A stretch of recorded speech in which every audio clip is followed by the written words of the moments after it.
Today I'm going to talk about pretext IDs and what every process server should know about this false identification that we carry when we're working a pretext.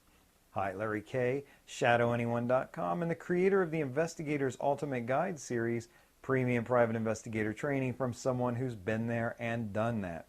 Now, as a process server or as a private investigator, you know sometimes we present ourselves as if we were a different person. A lot of times this is done on the phone. We might call to try to trick a subject into giving us a piece of information. Maybe if we're skip tracing, we might call the skip's mom, pretending that we are the skip's good friend or that we owe the skip money, and hopefully the mom will tell us where to meet him or where we can find him.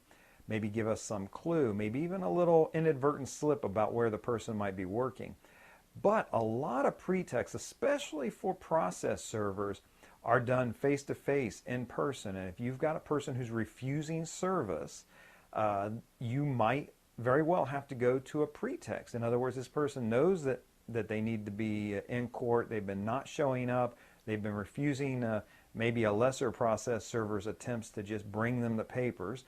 So you have to become a little bit sneaky about it.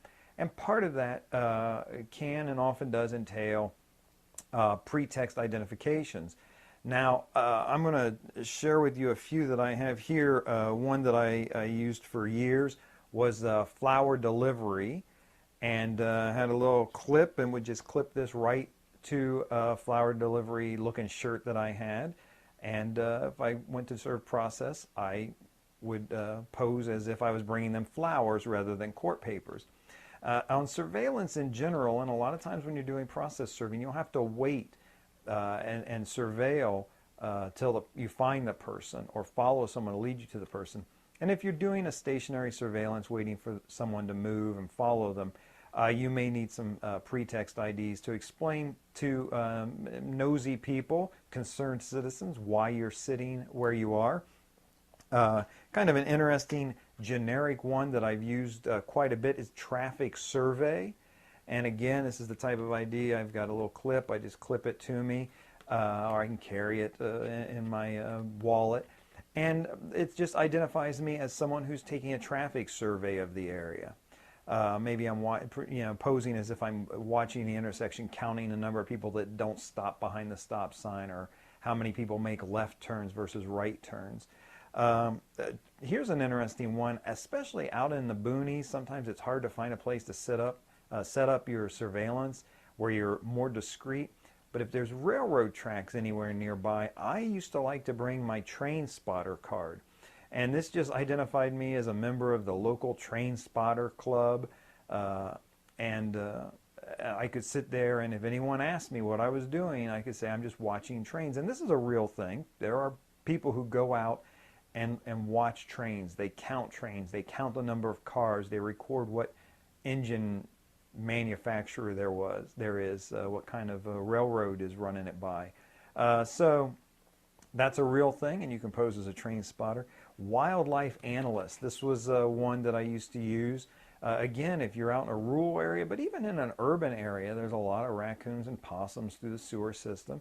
You can sit and be doing a surveillance about wildlife. And you'll notice most of these IDs, they all generally look the same. I just changed the tag across the top. There's no need to get fancy. No one that you're presenting your train spotter identification to is going to say, well, that looks an awful lot like traffic survey identification. They don't know. So if you're making up IDs, it's perfectly fine to change the title across the top. And basically, that's almost all you have to change to make it look like a good, credible ID. Now, with this ID, this would be your primary identification. You also want to have a collateral ID sometimes. For people who are posing really deep cover, primary ID, they might actually have, say, law enforcement, for example. They can legally arrange to have a driver's license with a false identity on it. That would be their primary pretext identification. Their collateral information would be things like shoppers club cards and library cards, the minutia that accumulates in people's wallets as you live life that have your name on it or have things that, that convince them that you are who you say you are. So collateral ID type things. Now I want to talk to you, we don't use that so much, we don't a lot of times need that little extra bump, but what we do use is props. Whatever pretext you're presenting, the card is helpful, the ID card, but to have that those props as your collateral identification. So if I'm spotting trains, if that's my pretext, I'm going to have a little hand counter that I can click away on. I'm going to have a clipboard with a record sheet, and it's going to be partially filled out about how many trains have passed and all sorts of things, like I'm keeping a little record or a log, and I might have a book about trains on the front seat. You see what I'm saying? And when a person approaches me, I don't say, I can say, oh, I'm with the train spotters. I show them my little ID tag, and it's a hobby, and I'm recording the trains that go by. And we've had a real increase. For some reason, they're running longer trains, and I will pretend to get excited about it. You know, they're running longer trains now, and we think it's going to be a trend. And if it's getting more miles out of the diesel, it's a funny thing. But we're starting to see that trend, and I'm just trying to verify that type of thing. And as they see me get excited about the number of cars on a train, that adds some credibility. But when they look into the seat beside me and see a book about trains, that really helps to seal the deal. And I don't hold up the book and say, gee golly, look, I am who would have a train book if they weren't spotting trains. I just let that be in the background to be as a little bit of a convincer. The same with, you know, a wildlife analyst. You better have a clipboard. You better have a book of varmints and critters. Whatever it is, have that collateral type identification with you. It's going to really help and aid you with your pretext. Now, I have a whole section about pretexting in the Investigator's Ultimate Guide to Process Serving, because we do a lot of that, and the process serving that you do that involves pretext is going to pay a lot better because you're going above and beyond to get this person served.